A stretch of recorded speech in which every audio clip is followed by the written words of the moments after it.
Trading में कोई सबसे अच्छी स्ट्रेटजी है तो वह है ट्रेंड के साथ ट्रेड करना।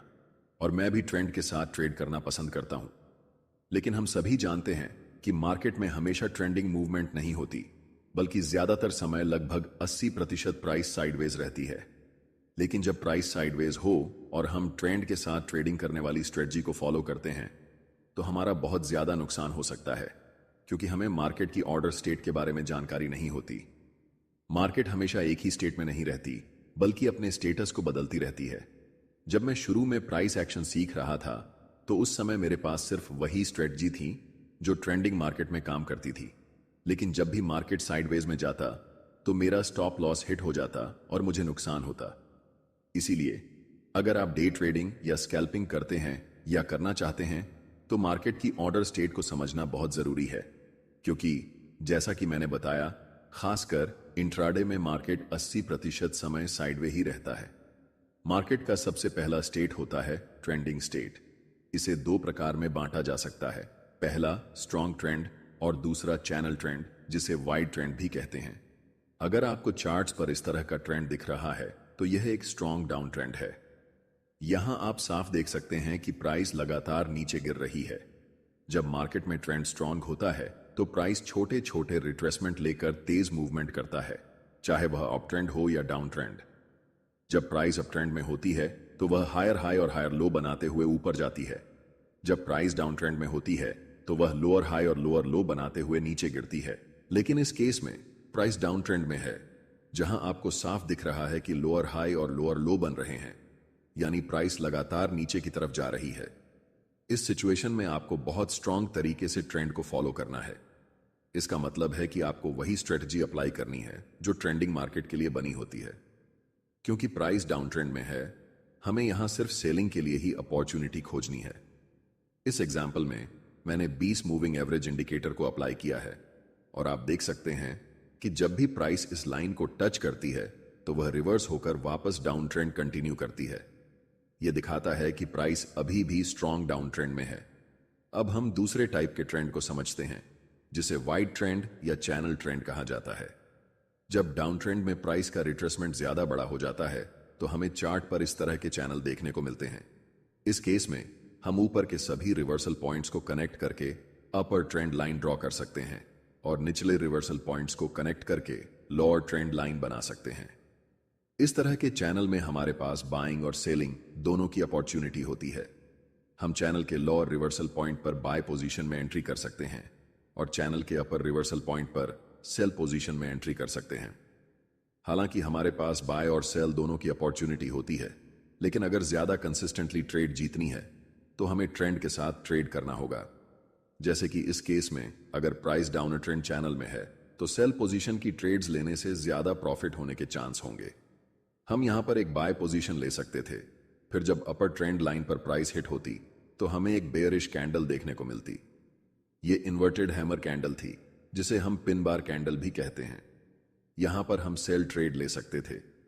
इसके बाद जब प्राइस लोअर ट्रेंड लाइन पर आई तो हमें एक बुलिश इंगुल्फिंग कैंडल देखने को मिली, जहां से हम बाय पोजीशन ले सकते थे। फिर जब प्राइस दोबारा अपर ट्रेंड लाइन पर हिट हुई तो हमें एक बेयर इंगुल्फिंग कैंडल दिखी, जहां से हम सेल पोजीशन ले सकते थे। मार्केट की दूसरी स्टेज होती है रिवर्सल स्टेट। इस स्टेट में ट्रेड करना सबसे ज्यादा मुश्किल होता है, इसलिए इसे समझने के लिए वीडियो को बहुत ध्यान से देखना। अगर आप मार्केट में नॉर्मली रिवर्सल ट्रेड करने जाएंगे तो 80% टाइम आपका स्टॉप लॉस हिट हो जाएगा। लेकिन आज मैं आपको एक ऐसी पॉइंट स्ट्रेटजी बताने वाला हूं जिससे आप कम से कम 50% टाइम सही ट्रेड ले पाएंगे। मार्केट में प्राइस कभी भी रैंडम मूव नहीं करता, उसे चाहिए होता है स्टॉप लॉस। अगर आपने नोकिया के पुराने फोन में स्नेक गेम खेला होगा तो आपको पता होगा कि स्नेक वहीं जाता है जहां उसका खाना होता है। इसी तरह मार्केट में भी प्राइस वहीं जाता है जहां स्टॉप लॉस होते हैं।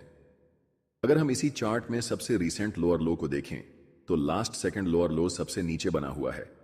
इसका मतलब यह है कि यहां पर जिन लोगों ने बाय पोजीशन में एंट्री ली थी उन्होंने इस कैंडल को ब्रेकआउट समझकर अपना स्टॉप लॉस इसी लेवल पर रखा होगा। इसी वजह से यहां ब्रेकआउट फेल हुआ। मार्केट ने इन दोनों स्टॉप लॉस को हिट किया और जैसे ही इस प्राइस को ब्रेक किया, आप देख सकते हैं कि इसी पॉइंट से प्राइस रिवर्स हो गई। इसके पीछे एक और बड़ा कारण था। जब आप इसी चार्ट को बड़े टाइम फ्रेम में देखेंगे, अभी यह 1 मिनट टाइम फ्रेम में है, लेकिन अगर इसे 3 मिनट टाइम फ्रेम में देखेंगे तो आपको दिखेगा कि प्राइस इसी लेवल से रिवर्स हो गई है। इसका मतलब यह है कि यह लेवल बहुत ज्यादा इंपॉर्टेंट था। जब कोई लेवल बार बार सरवाइव करता है तो वह एक स्ट्रॉन्ग की लेवल बन जाता है। यही वजह थी कि जब अगली बार प्राइस इस लेवल पर आई तो यहीं से रिवर्स कर गई। इस जगह पर बाय पोजीशन लेने के लिए हमारे पास कई स्ट्रॉन्ग कंफर्मेशन थे। पहला यह कि यह एक इंपॉर्टेंट की लेवल था। दूसरा, यह 1 मिनट के टाइम फ्रेम पर स्टॉप लॉस हंटिंग हुई। हमेशा ध्यान रखना कि स्टॉप लॉस हंटिंग छोटे टाइम फ्रेम पर ज्यादा वैलिड होती है, जबकि बड़े टाइम फ्रेम पर की लेवल, सप्लाई और डिमांड जैसी चीजें ज्यादा इंपॉर्टेंट होती हैं। तीसरा, इस इंपॉर्टेंट ट्रेंड लाइन का ब्रेकआउट होना, और वह भी एक स्ट्रॉन्ग बुलिश कैंडलस्टिक पैटर्न के साथ। इन चारों कंफर्मेशन के बाद हम यहां पर बाय पोजीशन में एंट्री करते हैं। ट्रेड में एंट्री करने के लिए इस ब्रेकआउट कैंडल के हाई पर एक लाइन मार्क करनी होगी, और जब भी नेक्स्ट कैंडल इस लेवल को ब्रेक करेगी तब हमें बाय पोजीशन में एंट्री करनी है। स्टॉप लॉस नियरेस्ट लो पर होगा और टारगेट के लिए हम प्रीवियस की लेवल को रख सकते हैं। आप देख सकते हैं कि प्राइस यहां से हायर हाई बनाते हुए ऊपर की तरफ बढ़ती है और हमारा टारगेट हिट करता है। तीसरा और सबसे महत्वपूर्ण मार्केट स्टेट ब्रेकआउट स्टेट होता है। एक जरूरी बात, अगर आप चार्ट्स पर मल्टीपल इंडिकेटर्स का उपयोग करते हैं या एक साथ 4-5 चार्ट्स देखते हैं तो आपके पास ट्रेडिंग व्यू का प्रीमियम प्लान होना जरूरी होता है। इसका कॉस्ट 12,000 रुपये पर ईयर है। अगर आप ट्रेडिंग व्यू का सब्सक्रिप्शन फ्री में चाहते हैं तो आप अपना डिमैट अकाउंट शाम को ट्रेडिंग ऐप में खोल सकते हैं। अपने ट्रेडिंग को इंप्रूव करने के लिए सैमको में स्विच करें। सैमको आपकी ट्रेडिंग हिस्ट्री का एनालिसिस करके आपको आपकी गलतियों के बारे में बताता है, जिन्हें जानकर आप अपनी ट्रेडिंग को और बेहतर बना सकते हैं। एक ही प्लेटफॉर्म पर सभी एसेट क्लास में ट्रेड कर सकते हैं, जिसमें कमोडिटी डेरिवेटिव्स और करेंसी डेरिवेटिव्स भी शामिल हैं। यहाँ अकाउंट ओपनिंग फ्री है और पहले साल के लिए अकाउंट मेंटेनेंस भी फ्री है। म्यूचुअल फंड और आईपीओ में कोई कमीशन नहीं है। बाकी सभी एसेट क्लास में ट्रेड करने पर केवल 20 रुपए पर ऑर्डर ब्रोकरेज लिया जाता है और यहाँ कोई भी हिडन चार्ज नहीं है। 1000 से ज्यादा स्टॉक्स पर 4 गुना लेवरेज मिलता है, जिसे आप लाइफ टाइम तक होल्ड कर सकते हैं। यहाँ पर आपको ट्रेडिंग व्यू का प्रीमियम वर्जन मिलता है, जहां आप मल्टी चार्ट लेआउट और 50 से भी ज्यादा इंडिकेटर्स का इस्तेमाल कर सकते हैं और चार्ट्स पर ही बाइंग और सेलिंग के ऑर्डर प्लेस कर सकते हैं। साथ साथ अपने स्टॉप लॉस और टारगेट को भी मैनेज कर सकते हैं। अगर आप डिस्क्रिप्शन में दिए गए लिंक से सैमको ब्रोकर ज्वाइन करते हैं तो आपको सीबी से रजिस्टर्ड एडवाइजर द्वारा दी गई रियल टाइम ट्रेडिंग एडवाइस बिल्कुल फ्री मिलेगी। तीसरा और सबसे महत्वपूर्ण मार्केट स्टेट ब्रेकआउट स्टेट होता है। ब्रेकआउट ट्रेड्स में अक्सर बहुत अच्छे प्रॉफिट देखने को मिलते हैं, क्योंकि जब ब्रेकआउट होता है तो प्राइस में एक बड़ा मोमेंटम देखने को मिलता है। लेकिन छोटे टाइम फ्रेम पर इस मोमेंटम को कैप्चर करना आसान नहीं होता, क्योंकि वहां स्टॉप लॉस हंटिंग का प्रभाव ज्यादा होता है। इस वजह से कई बार नए ट्रेडर्स सिंपल ब्रेकआउट को देखकर ट्रेड में एंट्री ले लेते हैं, लेकिन उनका स्टॉप लॉस हिट हो जाता है। अगर हम स्क्रीन पर दिख रहे चार्ट को देखें तो यहां प्राइस एक स्ट्रॉन्ग कंसोलिडेशन जोन में फंसा हुआ था। हमेशा यह ध्यान रखना चाहिए कि कंसोलिडेशन जोन के अंदर ट्रेड नहीं लेना चाहिए, क्योंकि यहां मार्केट बार बार स्टॉप लॉस हंट करता है।